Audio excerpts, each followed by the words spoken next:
थोड़ी डिटेल में जा रही है, लेकिन पंजाब गवर्नमेंट का जो ऑफिशियल पेज है एक्स पे, उस पर भी एक जगह हमने देखा था कि फ्रेम में मरियम नवाज साहिबा की तस्वीर है, दूसरी जानिब हमने देखा सोहेल अफरीदी साहब की तस्वीर है और नीचे लिखा हुआ था नो ड्रग माफिया इन पंजाब।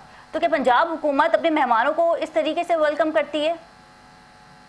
देखिए, मुझे नहीं पता आप किस पोस्ट की बात कर रही हैं, किस एक्स पोस्ट की बात कर रही हैं कि पंजाब हुकूमत के ऑफिशियल पेज से ऐसा लिखा हो। मेरा नहीं ख्याल, शायद जमाना जो है बड़ा फेक न्यूज का है। आपको जरा उस पे 10 दफा चेक कर लेना चाहिए। पंजाब हुकूमत के पेज पे जाए, पेज है और इस पे कई सहाफियों ने कल प्रोग्राम भी किए हैं, बातचीत भी की है। फिर आप लोगों की जानिब से ये भी कहा जा रहा था कि बानी पीटीआई के एक्स पर भी तो तरह तरह के पैगामात आते रहे हैं।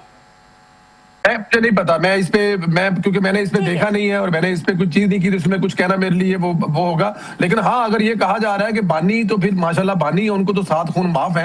लेकिन इस किस्म की चीज अगर कोई कही गई है तो मेरे ख्याल में वो गैर मुनासिब है। अगर कही गई है तो नहीं कहनी चाहिए। ज़िला साहब जो आए हैं, और वो देखिए, सोशल मीडिया की आप जुबानबंदी नहीं कर सकते। सोशल मीडिया पे कौन क्या कह रहा है उसको तो आप नहीं बंद कर सकते। लेकिन मैं वही कह रहा हूँ कि हुकूमत के किसी ऑफिशियल की तरफ से ऐसी कोई चीज कही गई उनके बारे में कि वो ड्रग्स लेके आ रहे हैं, तो फिर आप मुझसे सवाल कर सकती हैं।